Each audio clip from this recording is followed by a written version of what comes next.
However, thank you all again for attending today. I see we have almost 66 people here with us on the call today. So thank you again very much for taking the time to chat with us and to tune in. The lovely Mary Borton is currently showing up there with her lovely husband, Dr. David Borton.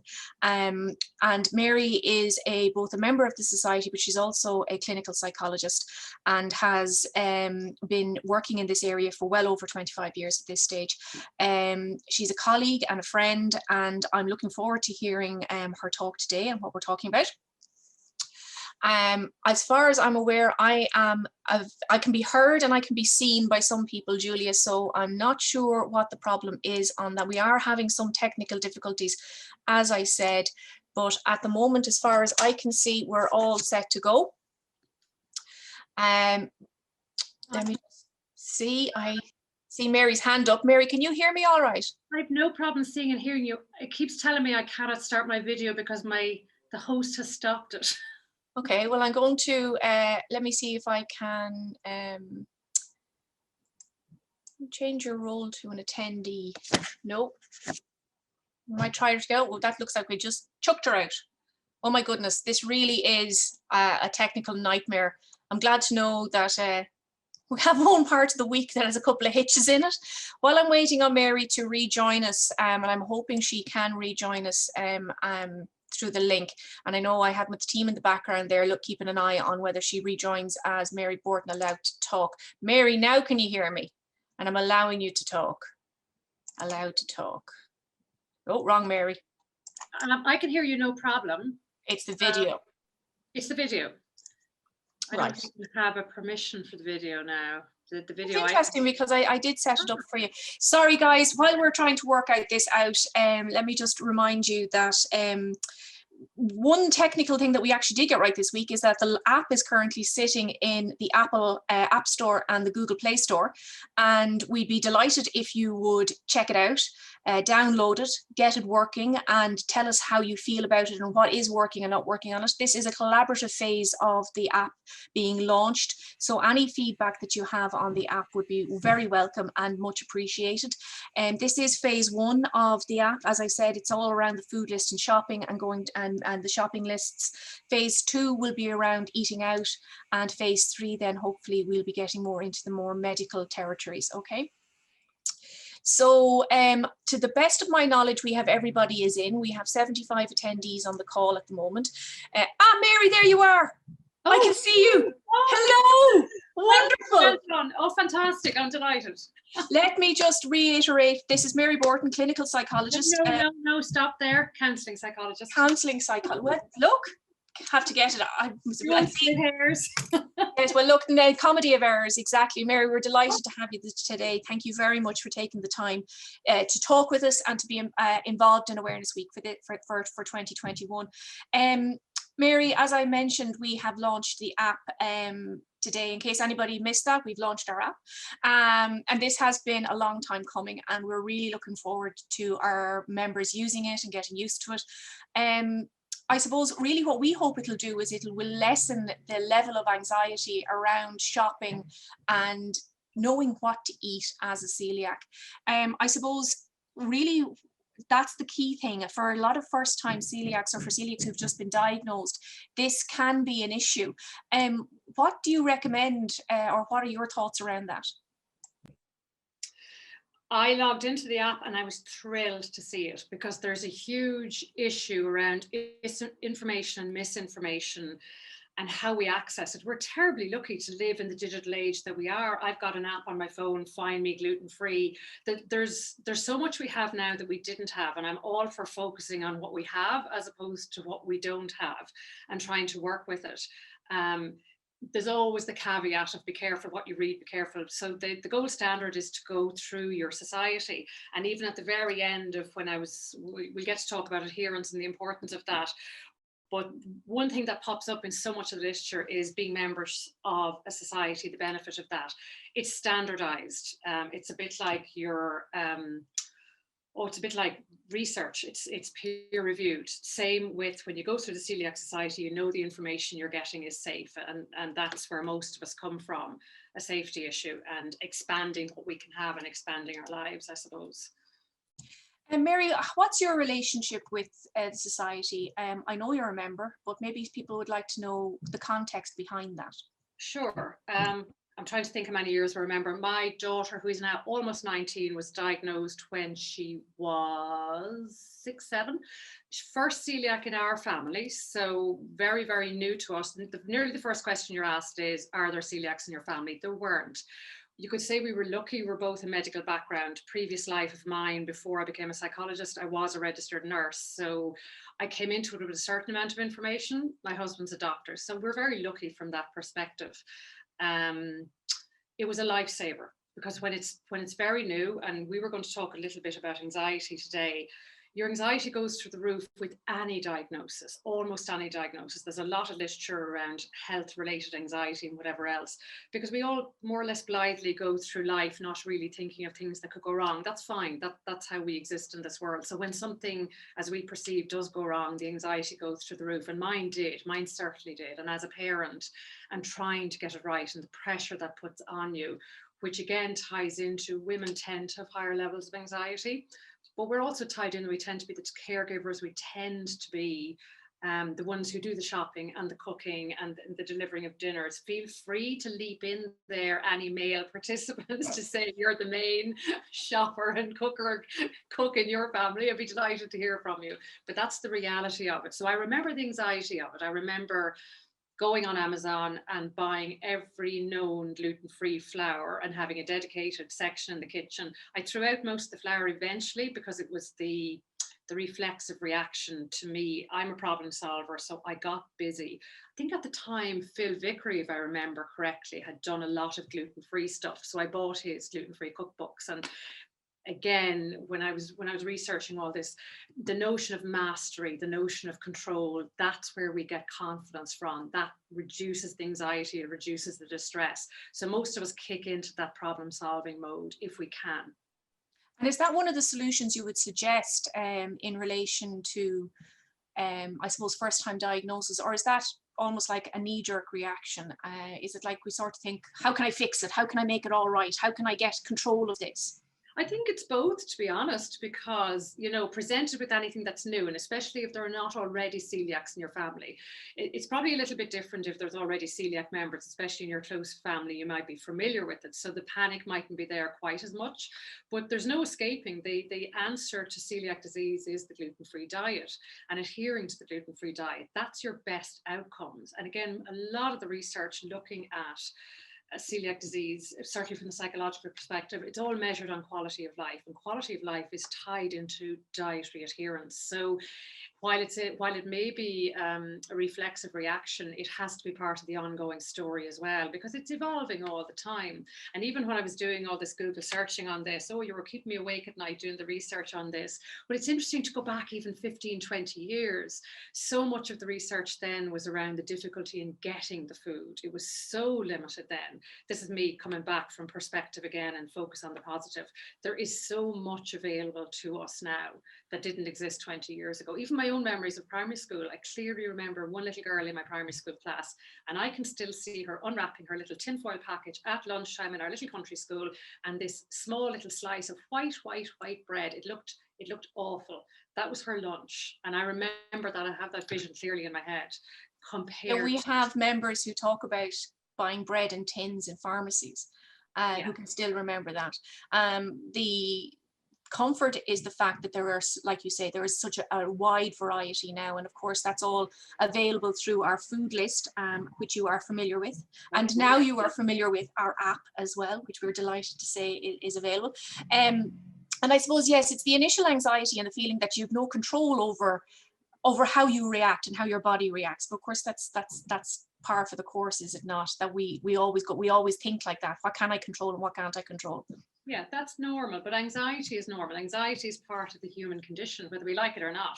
We don't go around the world happy clappy all the time. We get spikes of anxiety. Who doesn't remember their leaving cert? Who doesn't remember their driving test? Who doesn't remember somebody else in the family being sick? It's simply part of our life. It only becomes an issue if it seems to be present most of the time. If it's severe, if it's persistent, then you're talking about a different scenario. And there is a health anxiety, but that's a specific diagnosis. Very few people have it. And there's very there's very specific behaviors around that. We're talking about more generalized anxiety, which is normal. And again, that's part of the best way of successfully managing the celiac disease is the acceptance of it. That's okay if you're an adult, Mary. I don't mean to cut across you, but when you're a child and you're caring for a child and you're having to deal with the child's level of anxiety, what kind of coping mechanisms or what sort of tools do you think you would recommend? There's a lot of them. Okay, you can divide coping as such into the problem solvers and the emotion focused coping. Again, I hate to say the men are the good problem solvers. Generally speaking, I have to caveat that the whole time, it's generally speaking. Problem solving basically gives you the sense of control. What you're looking for is adaptive eating behaviors. So you're looking for a flexibility in how you approach food. I know all this is difficult, and I'll talk about teenagers because I have my own teenager. So I see this in action. I'm watching it in action even now. And I asked her even before this talk, developing a sense of trust, because the opposite of that is avoidance. We don't want them avoiding food. We don't want them avoiding social situations. Having confidence can only come, look, knowledge is the bedrock, the learning, endless learning, that never goes away. Education is ongoing, it changes all the time. You know, there's a reason you have these weeks for information. There's a reason that being a society member is so important. The more you know about the gluten-free diet, the better informed you are, the better the sense of control that you're going to have over it. And there's so many ways to address that.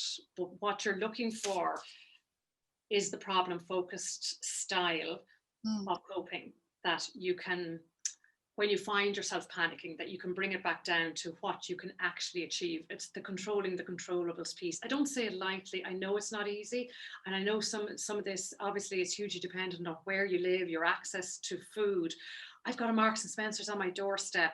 I thank God for it every day because of the convenience of those sandwiches, that my daughter can look like every other kid going to school. So we're not endorsing Marks and Spencer's. It was one of the range of supermarkets that are currently available through the Celiac app or the Celiac food list. But Mary, I'm going to come back there to something you mentioned around teenagers, and it ties back into this whole area that we come across a lot in the society from our members and from parents of children who've been diagnosed with celiac. The fact that the kids are now of that age where, you know, they have access to so much information. And also, you know, that there's this fear that they can't eat like every other child or every other teenager. We can't go to McDonald's, we can't go to Burger King, we can't, the cake at the party is not gluten-free. Oh, I'm being singled out because I have to eat. For parents of children of a variety of ages, I mean, what advice would you give in relation, or what guidance can you give to them in relation to coping with this diagnosis they've received? Ooh, well, then we're back to the problem focused as opposed to the emotion focus, which the emotion focused coping is kind of mitigating the negative feelings associated with it and bringing it back to, as you say, what can you do? So there's lots of different headings that come under that. We'd look at motivation, and again, what I'm delighted to see in a lot of the newer literature is the notion of addressing self-regulation, addressing the need for psychosocial support, and that can come through the society of how you go about this. We look at the whole area of motivation for people, and that starts really young with children. Getting them to take responsibility or enjoying the fact that they have mastery over this behavior, that there is choice in this.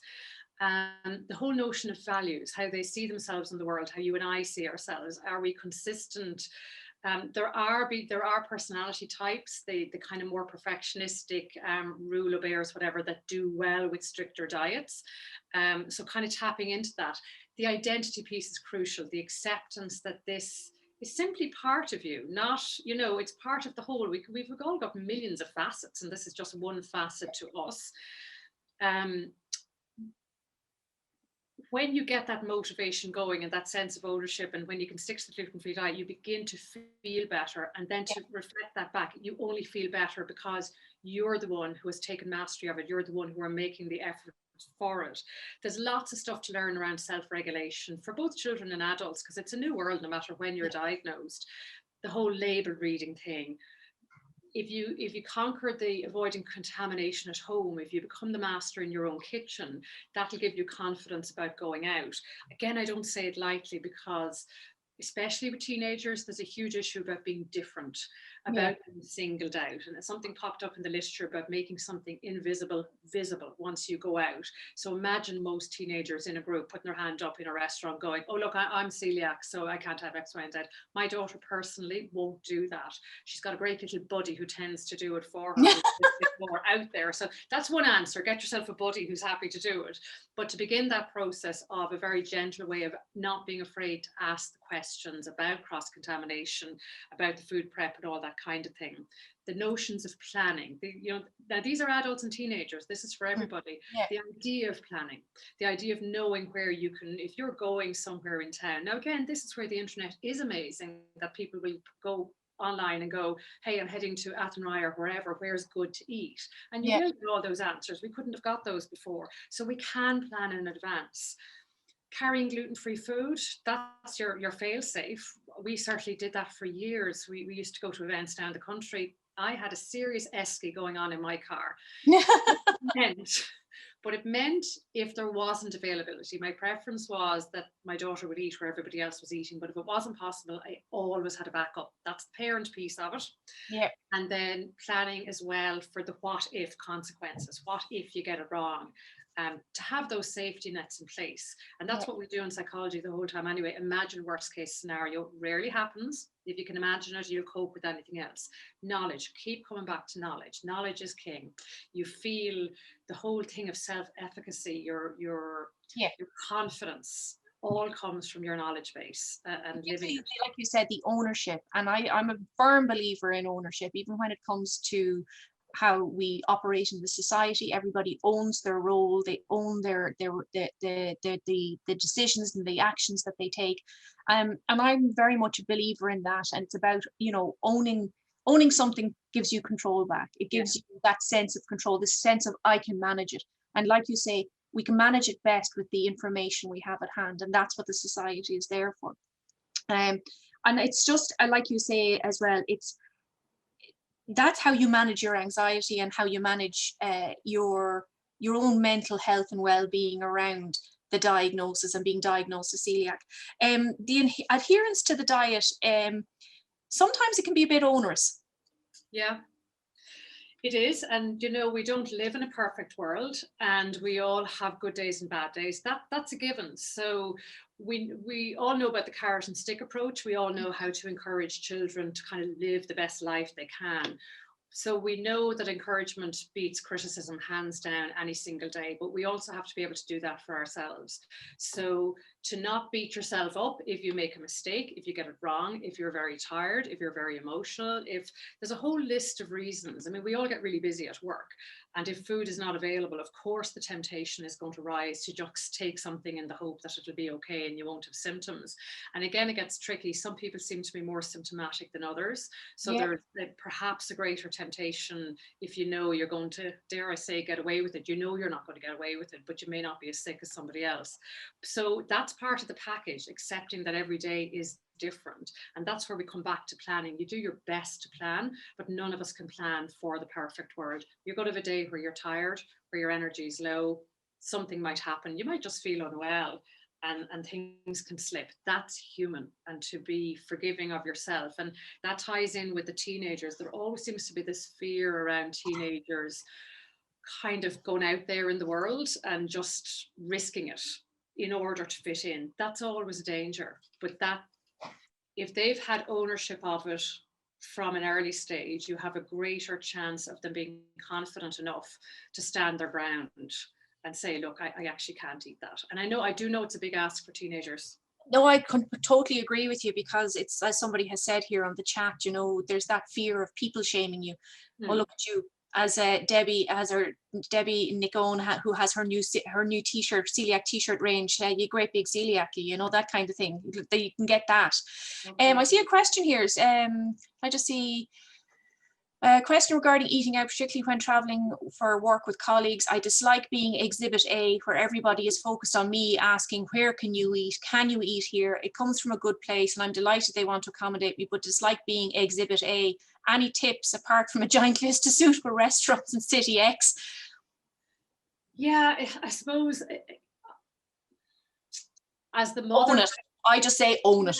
I do it for my daughter, and I'm inclined to go into a restaurant and go, one of us is gluten free, because she's not ready to own it, or she's struggling with it because she's still a teenager. Yeah. As an adult, what we know about anxiety, the default setting for anybody is to avoid something. That's with all anxieties, health anxiety, anything that makes us uncomfortable, our default setting is to avoid it. What I can tell you for sure is it doesn't work. It kicks the can down the road. This just prolongs it. So I agree with you. There's no way around owning it. Just going in, kind of putting your hand up and go, look, I'm celiac. Now, I know when we traveled in Europe, we have those little cards that we got through you guys. I have the Spanish one, I have the Portuguese one, because obviously my Spanish or Portuguese wouldn't be up to the language. So it was nice to be able to hand that over. And it was kind of self-explanatory. As an adult, I don't think there's a way around saying it. You're right. Most colleagues, most friends are going to be more than helpful. Yeah, and that's kind of nice in a way. I can get where this person is coming from, though. It can be sometimes a bit like, oh crap, here we go again. They're all going to ask me where to eat. But the great thing is you get to choose, and if it's a good restaurant, do you mind? That's the other thing. There is that, and what's the alternative? Avoidance. You know, are you going to avoid going out? Are you going to start skipping the work dinners? Are you going to start skipping? And you do see this with teenagers. They'll avoid the social contact, and not just teenagers, adults. And I suppose that's not particularly what we want to see happening. The costs are high enough with being celiac without missing out socially. And that ties into the research around anxiety and depression in people with celiac illness. The anxiety dissipates once the mastery is there. Depression, not as much. It's higher than the normal population, and the feeling is that it's around these questions of that challenge. And I wonder, is it really around the question of the challenge, Mary, or is it something more physiological, in that they're now really realizing that the gut is the second brain, and it has a huge amount to play, or a huge role to play in our emotional well-being and the release of the different chemicals and pheromones and hormones that we need in order to be, like you say, not happy clappy all the time, but in good form all the time. Yeah, no, I mean, but you can't, oh, I suppose they're intertwined. You'll never get an exact, of course, if we feel physically unwell, we can't be happy. It's nearly impossible to manage to be happy if you're physically unwell. And the same if your mood is down, if you're struggling with coping with this, if it just feels like you've had another bad experience, either in a restaurant or being challenged out or whatever it is, you'll feel physically bad as well. They're inextricably linked. But look, the research all the time is expanding, and I'm biased. I like to see that the psychosocial piece is very much part of it now going forward. Great, fantastic. Well, I'm just wondering, one of the biggest concerns, if I was a parent, would be if I was letting my child off on their own to college. Sorry, lads, I have people laying floors below me here. If you think you hear people being shot or being sawed in half, that's what's going on. So Mary, letting your teenager go to college. Yeah. I'm about to do that this year, and I think she's in for the biggest learning curve of her life. But is that not life? Remember, all of us leaving home, where we lived on beans on toast or whatever we lived on. The tendency for parents, you know, it's our personalities and it's our children's personalities. Some children are more adventure seeking, they're more willing to try out stuff. So from an earlier age, they get with it in the kitchen and they're quite happy to take this on for themselves. And a lot don't. In my case, my daughter's not been particularly keen to take it on, yet she's very keen to go away to college. So somehow they have to meet in the middle. None of us starved, none of us kind of died of anything when we went away. It's a very steep learning curve, more so for them. So that's where the preparation piece comes in, that conversation about adherence and how you work with that, and building the skills. And they are the problem solving skills of how you stay safe in the world, I suppose. Yeah, and I'm hoping the app will actually help that, I suppose, cohort, in that it's full of recipes. It has the shopping list. It has the food list, which is searchable. It also has the barcode scanner in it. But the recipes, I think, will be a huge help, because we do get calls from students saying, how am I supposed to live a gluten-free life in college when gluten-free food, A, is so expensive and I don't have a great variety. Of course, we always push them to the discount retailers like Aldi and Lidl. Like I said, we are not endorsing any of these, but to let you know that there is a wide variety out there, of course, through Tesco, M&S, Super Value as well, and Dunnes. But again, the guy is shooting people downstairs at the moment. I'm sorry if you can hear that, everybody. But it's more about the fact that I know when I went away to college, I lived on coca noodles. Yeah. And a jar of sweet and sour sauce. Now, that was probably not something I should have done, but it was what I had. It was the only way I could survive. But I think the variety is much better now for teenagers when they go away. Mary, one of the other areas I suppose I would see a psychological and I suppose an emotional challenge with is sometimes the mixed messages that we get about celiac disease. And I suppose it comes back again and back around to who's your trusted source of information. Yeah, and it does come out in the research. I had great fun in the research of this, actually, and a lot of it is about the whole adherence thing, as you're talking, especially kids going to college and them learning they have to do this. There's no question that improving adherence comes back to knowledge, the knowledge piece I keep banging on. But the follow-up appointments, the being connected, this is part taking ownership of it, accepting it as part of yourself.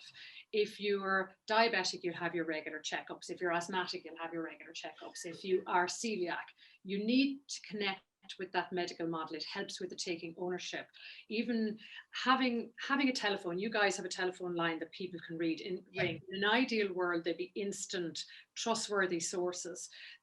The celiac societies of all the countries are mentioned in most of the research as your kind of gold standard. The information is safe.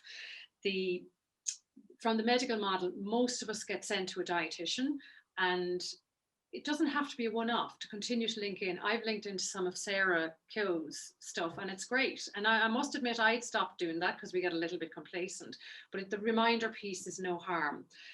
The online cookery sessions, any cookery sessions, are known to be really valuable. Psychological support is known to be valuable. Where else am I? That self-regulation that I was starting to talk about, which is the how-to, the app, the reading, the reading labels, the planning, the carrying food, all that kind of stuff. That's how you improve adherence. And adherence to the diet is, from what I can see, the safest, best way forward for anybody. All the quality of life standards. I'm smiling because I see another question in here, Okay.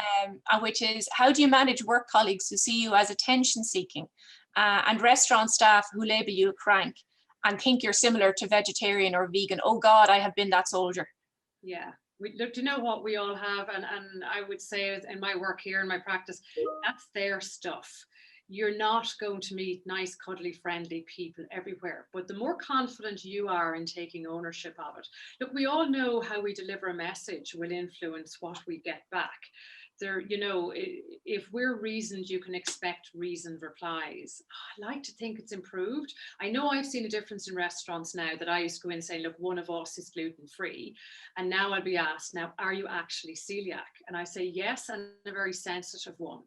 And look, that's what, the more of us that are out there saying that, but keeping it tidy, keep it serious. I'll be very ill if my food is contaminated in any way from somebody else's food. And if you feel you're not being met by that, then we have to go back to the management of that restaurant or whatever it is. I don't think there's a way around that.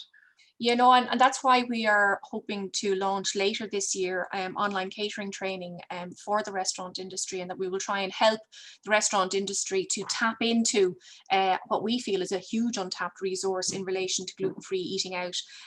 We reckon there's about 16 million on the table there, and I'm sure for the restaurant industry that's been closed down for the last year and a half, they'll be happy to even get a snippet of that.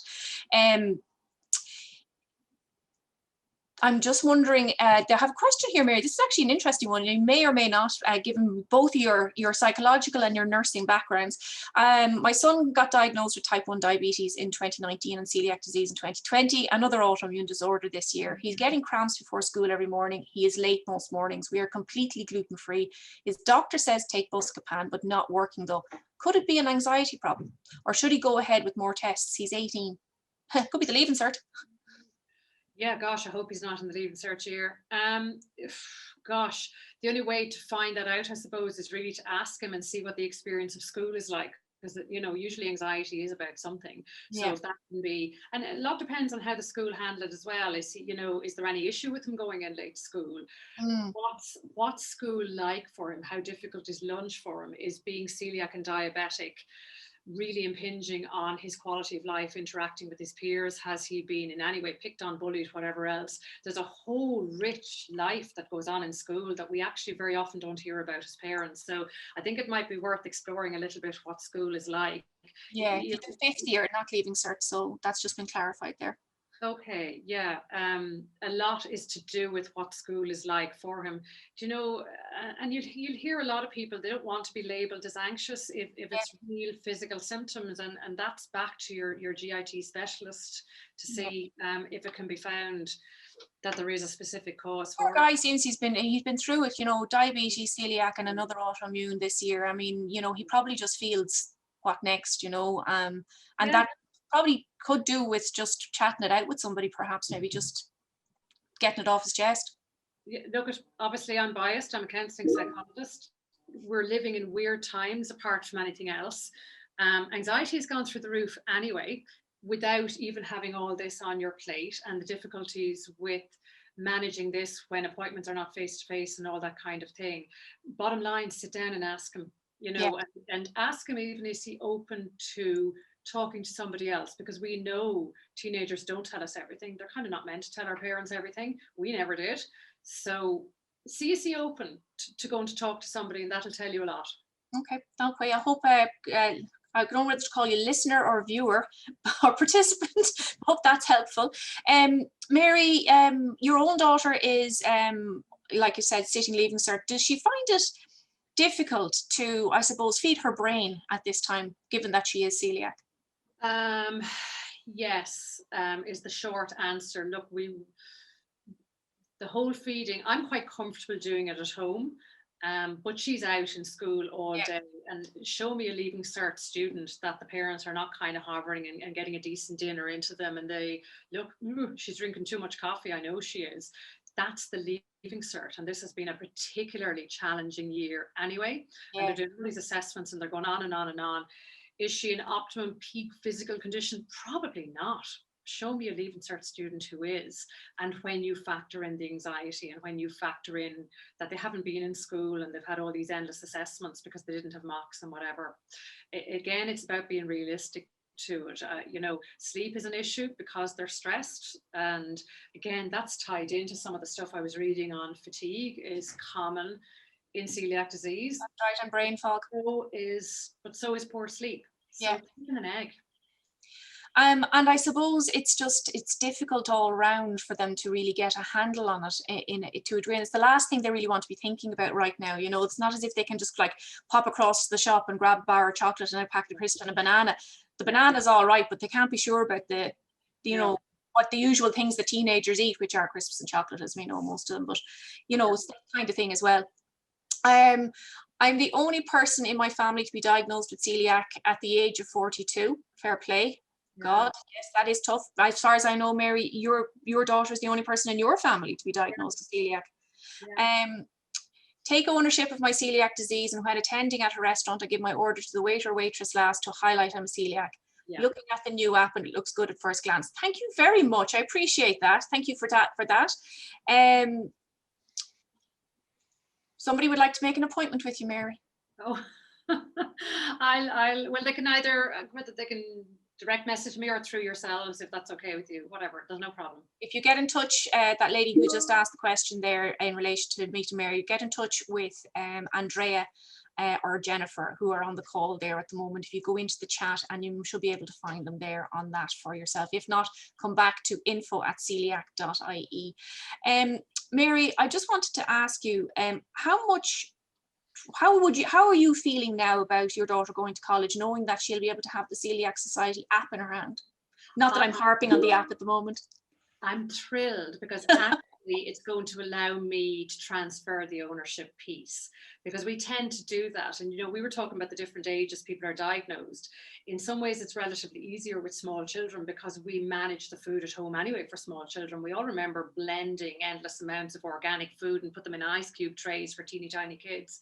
And we just continue that. And dinner is dinner as presented, certainly in most houses. And then it changes as children, because they find their voice and go, no, I don't like that, and I don't like that, and that's not my favorite food, and whatever else. And then they get older again and they start kind of playing with their own food, and this is what I'm going to have, and I've read about this, or this looks good on TV, or whatever else. So it's a developmental process, and going away from home is a massive one. So there's a little bit of me going, yay, it's time. She's not going to starve. I know that. She'll take it on. I do know now, kind of for her age group, she is reluctant going out socially with her friends, because she's told me this. She doesn't want to be the one always saying, I can't eat there, I can't eat there. Because students by their nature don't have a lot of money. They tend to eat in places that maybe don't have great choices. I know if I go into a nice restaurant in town, hey, I'm going in where there's a chef. It's not a problem. Yeah. The cafes, the more casual places can be. So there's no way around this. She's going out in the world, and I'm happy. And maybe we as a society can do more to support that cohort, so that they can go out with their friends and with a bit more confidence and that kind of thing. I suppose, is she your eldest daughter? Oh, yes. All right, so it's not only that she's the first one flying the nest, but she's also the first one flying the nest with an extra added concern, I suppose, around what she puts in her tummy as well. So that is, I presume, adds an extra layer for people as well, for when their children are leaving home. It doesn't, but to her it's normal. Don't forget, she's been celiac for 10 years plus at this stage. So Yeah. to some extent it's habituated. And again, part of the coping mechanisms and stuff that I had scribbled here on my desk is habit forming. If this is your habit, it becomes less of a challenge. We all remember learning how to drive and being stressed out of our head getting into the car, and then suddenly we drive somewhere and go, wow, lo and behold, you're there. You achieve what we call flow. To a certain extent, you can achieve flow with this as well, by it becoming a habit, by learning to plan well, by learning to be prepared. And of course, I will send her with a ginormous suitcase full of food wherever she goes. We have a question in from an anonymous attendee, whom I'm hoping will contact us directly after this, but maybe you can give her some tips as well. Mention the importance of managing celiac medically. How do you do that? Well, regular checkups with a dietitian and GP, yes, but that's usually annually. Just once a year is fine to do that. Get your bloods done once a year and check in with a dietitian once a year. In my early 20s, I was diagnosed last year. I feel like I'm in the deep end, sharing the kitchen and trying to look after myself, and my weekly shop is more expensive. As an anonymous attendee, you need to put your foot down, and you need to own part of the kitchen. It's as simple as that. That's hard though, when you're sharing. Yeah, and I had a lady in with me, one of my own clients, and her dad is celiac. Something came up in conversation, and he was kind of relieved when they all moved out of home, because he then turned the kitchen gluten-free. So he had 5 daughters. And he got quite stressed by the 5 daughters eating in the kitchen all the time, because he was the only celiac. So she said he was weirdly happy when they all moved out, because the kitchen became seriously gluten-free. But you're right about the ownership. And if you can, I know it's not always possible to have space in the kitchen. I've had a very small kitchen. I'm only now getting a new kitchen. So we've had 10 years of a really small kitchen and a tiny cupboard that when you open the door, everything falls out of. And it is hard then to say, this is my piece of the kitchen, don't go near it. But you're right, it's, this is the confidence piece and the inserting piece. Absolutely. And taking ownership. Anonymous attendee who asked that question, whose name I don't see here, or even first name I see here, please get in touch with us. Contact dietitian@celiac.ie. Sarah Kyo will be there to help you with that, or contact sarah.kiernan@celiac.ie, our research nutritionist, and she'll be able to help you as well. We'll do what we can. It's not a problem at all. And membership will bring you the app, which will be such a help for you, as well as those kind of things where you can contact us whenever you need to. Mary, I'm just going to come back now in relation to the right information. And this is something that we are always trying to get out there. It can be very hard, I feel, from a psychological perspective, to know where to look for the right information and what to trust. There are a lot of channels and areas out there, of course, on the internet now to help people. Yeah.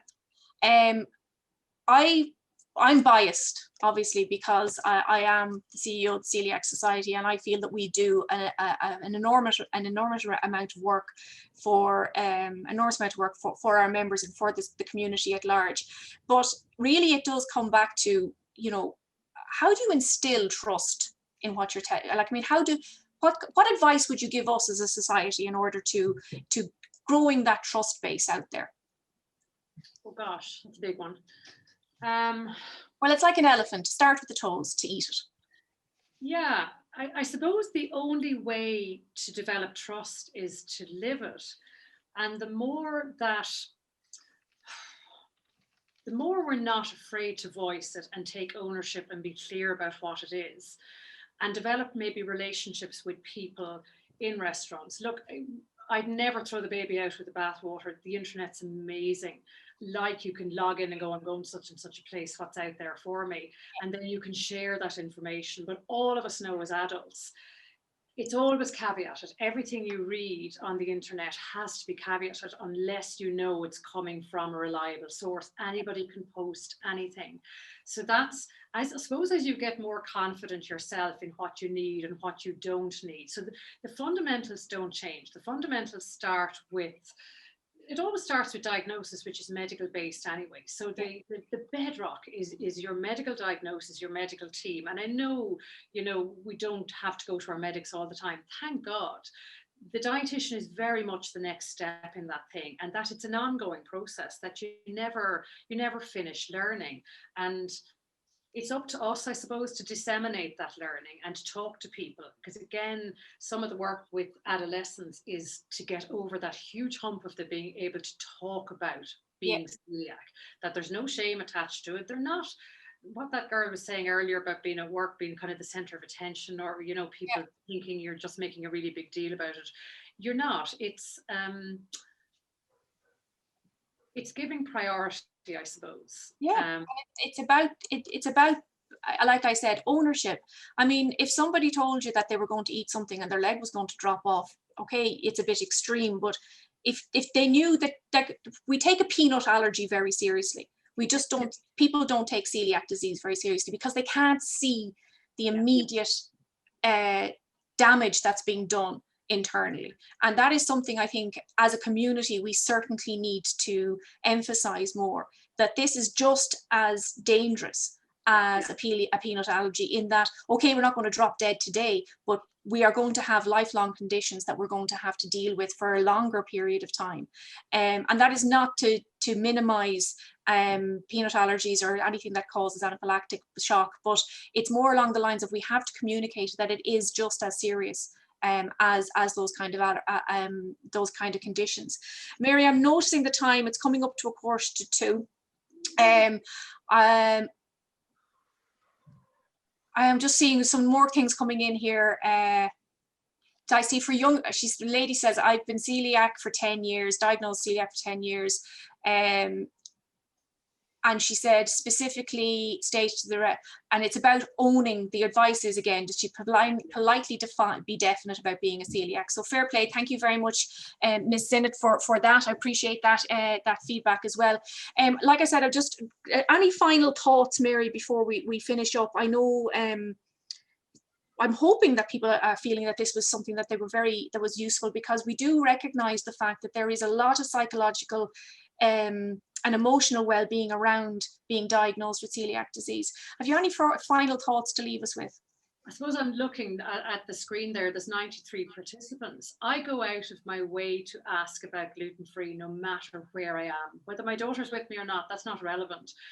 If every one of us, and we're only a small number, we're the only ones who can change it. It's by asking, and there's a nice way to ask. And as you say, demanding is maybe too strong a word, but getting across that importance of the need to be careful. I have a local butcher and he had gluten-free chicken Kievs right beside normal Kievs, and I said, oh gosh, I couldn't buy those. They're actually touching the normal ones. Yeah. And he said, oh no, not at all, my sister's celiac, it's not a problem. And I had to kind of take a breath for a moment and go, okay, how can I be nice about this now? Say, actually, it is a problem. My daughter would be really ill if I gave her those. We all share that. I know we have enough on our plate with it, but the only way it's going to change, if enough people go into a restaurant and go, gosh, your gluten-free offerings are kind of limited, we can't come here. It dictates where we eat as a family. We would never eat out as a family unless my daughter is going to be well looked after. There's power in that. Yeah, absolutely. I'm just very jeepers. Now you're all coming in it's like, like buses, they come in bunches. I was diagnosed with chronic depression 2 years ago and diagnosed with celiac disease last month. What is the link between these and why? I've read they're linked and hoping to see improvement in mental health.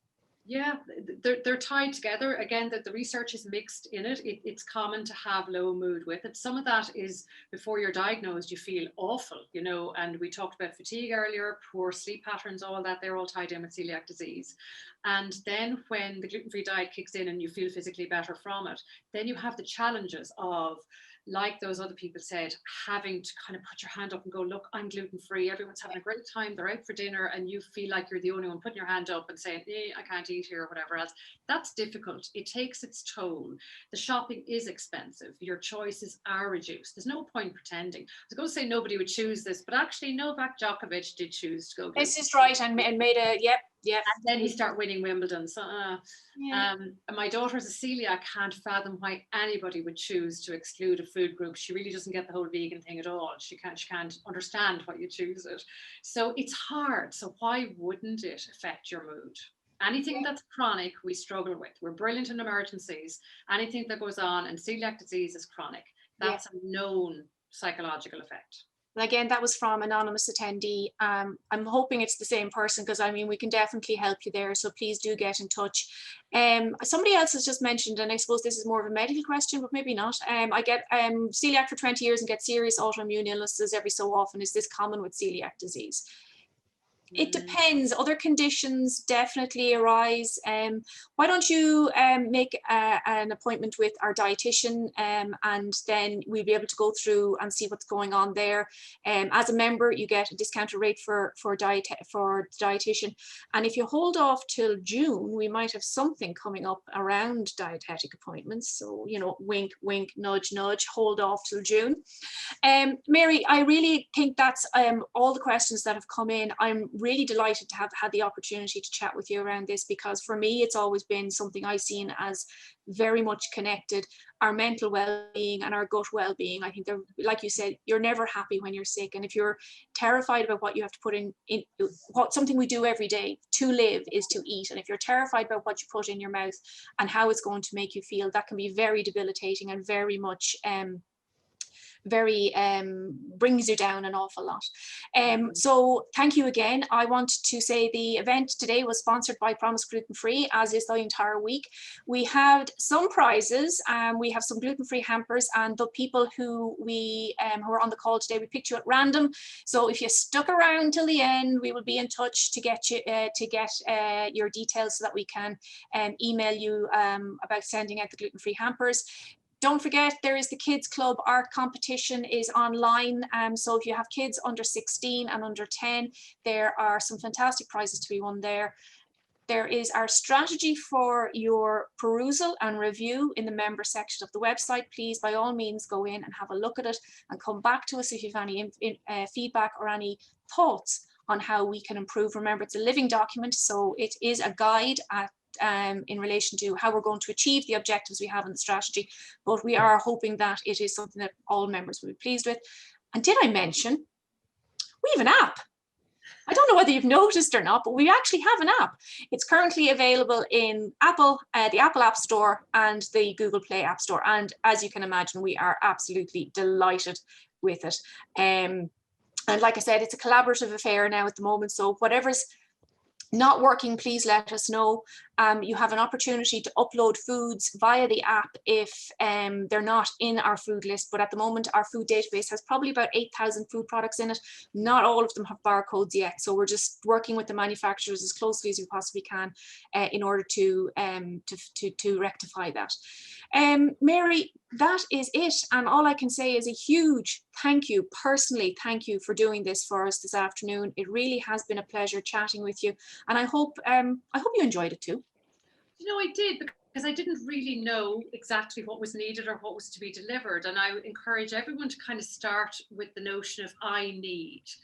And for any of the participants still listening, whatever, to come back with that, because the society will deliver if you know what's needed. And we can't mind read. We mind read really poorly.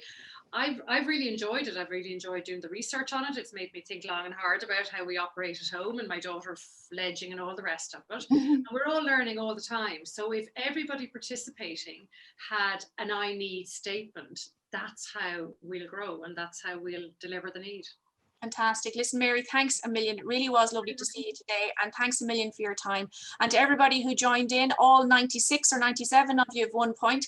Great. Thanks a million, and we'll talk to you during the week. Don't forget, tomorrow is Tom Coleman, our sleep expert, at 1 o'clock, and then we have the kids club in the afternoon. Mary, thanks. Jill, before you end, can I just say Joan Harley, Kathleen Morgan and Sarah Howard, if they can please email info@celiac.ie and we can organise your hampers for you. Oh, well done, Joan Harley, Kathleen Morgan and Sarah Howard. I hope you enjoy your Promise Gluten-Free hampers as a result of being participating in the talk today. Thanks a million again, Mary. I'll see you soon. Mind yourself. Take care. Thanks. Bye.